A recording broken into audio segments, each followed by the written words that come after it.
Assalamualaikum warahmatullahi wabarakatuh. Perkenalkan, nama saya Evianti dengan NIM 240590300322.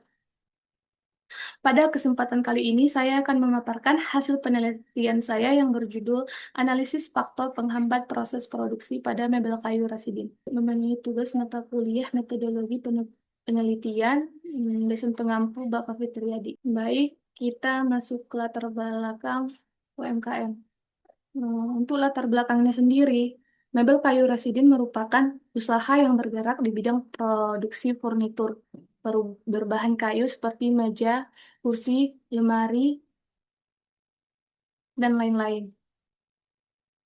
Mebel Kayu Rasidin itu masih terdapat beberapa hambatan berdasarkan hasil penelitian yang saya lakukan untuk pemotongan masih menggunakan gergaji, bukan alat alat pemotong otomatis. Dan ada juga seperti keterlambatan bahan baku, keterbatasan alat kerja, serta kondisi lingkungan kerja yang kurang nyaman. Hmm. Oleh karena itu, penelitian ini penting dilakukan untuk mengetahui faktor-faktor yang menjadi penghambat proses produksi pada mebel kayu Raksidin sehingga dapat dijadikan bahan evaluasi dan perbaikan di masa mendatang. Ini ada rumusan masalah. Untuk rumusan masalahnya sendiri itu yang pertama, apa saja faktor penghambat proses produksi pada mebel kayu residen. Untuk poin kedua yaitu faktor apa yang paling mempengaruhi proses produksi. Kita lanjut ke tujuan penelitian. Untuk tujuan penelitiannya sendiri itu yang pertama mengetahui faktor penghambat produksi. Yang kedua, menganalisis hambatan dalam proses produksi. Dan poin terakhir itu memberikan masukan untuk dan poin terakhir itu memberikan masukan atau saran untuk perbaikan produksi. Objek penelitian. Untuk nama usaha yang saya teliti ini, namanya Mebel Kayu Rasidin. Jenis usaha yang dihasilkan UMKM ini seperti meja, kursi, rak lemari, dan lain-lain. Untuk lokasi usahanya sendiri itu di Jalan Nasional, Desa Gunung Klen. Target pasarnya itu toko-toko furnitur dan juga pesanan dari customer. Berdasarkan wawancara saya kemarin tuh jumlah pekerjanya tuh ada 35 pekerja. Hasil pengamatan yang saya lakukan pada UMKM Mebel Kayu Rasidin terdapat empat faktor yang menjadi penghambat proses produksi. Yang pertama itu ketersediaan bahan baku terkadang terlambat. Lanjutkan pembuatan meja, kursi, atau rak lemari, tetapi bahan baku atau kayunya belum tersedia, sehingga pekerjaan ditunda atau diberhentikan sementara. Untuk yang kedua itu alat kerja yang masih terbatas. Alat kerja yang masih terbatas itu contohnya tuh pekerja di sana dalam pemotongan masih menggunakan alat otomatis. Contohnya pada pemotongan kayu masih menggunakan alat seperti gergaji, bukan alat pemotong otomatis. Ini ada populasi dan sampel. Untuk populasinya sendiri, seluruh pekerja di UMKM Mebel Kayu itu berjumlah 35 orang. Untuk sampelnya menggunakan rumus Lopin dan saya ambil kesalahan atau margin of error itu 5%. Di PPT ini,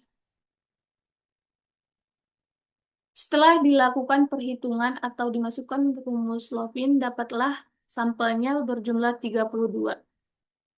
Jadi sampel yang digunakan dalam penelitian ini berjumlah 32 responden. Dan untuk teknik sampling yang digunakan itu simple random sampling. Kenapa teknik ini digunakan? Karena seluruh pekerja di Mebel Kayu Presiden itu memiliki kesempatan untuk menjadi responden penelitian. Dengan menggunakan teknik ini juga, data yang diperoleh diharapkan dapat mewakili kondisi populasi secara lebih objektif. Nah, kita masuk ke slide berikutnya yaitu flowchart penelitian. Flowchart ini menjelaskan hasil penelitian mulai dari identifikasi masalah, pengumpulan data dan analisis data hingga penarikan kesimpulan atau selesai. Itu kesimpulannya itu sendiri itu ditemukan faktor penghambat produksi seperti keterlambatan bahan baku, penggunaan peralatan, maaf, ditemukan beberapa faktor yang seperti keterlambatan bahan baku, keterbatasan pengguna, peralatan produksi brand, serta kondisi lingkungan kerja yang kurang nyaman. Faktor penghambat utama yang paling mempengaruhi proses produksi adalah keterbatasan alat peralatan produksi dan keterlambatan bahan baku, karena dapat menyebabkan pekerjaan sehingga mempengaruhi efisiensi kerja. Oleh karena itu, diperlukan perbaikan pada proses produksi, seperti meningkatkan ketersediaan bahan baku, menggunakan peralatan produksi yang lebih modern. Nah, yang lebih modern ini maksudnya itu kan pemotongan tadi dilakukan secara manual atau alatnya manual seperti gergaji. Kita tuh lebih apa ya? eh,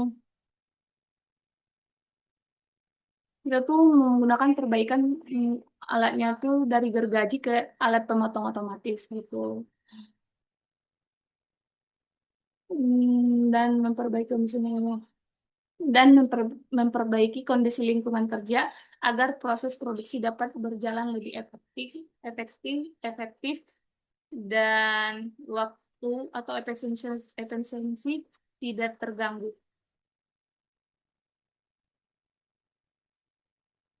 Anjir, nah tertuh. Oke, ini jauh mana ya, oke.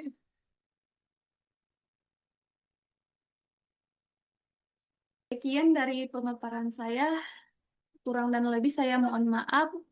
Wabillahi taufiq walhidayah. Assalamualaikum warahmatullahi wabarakatuh.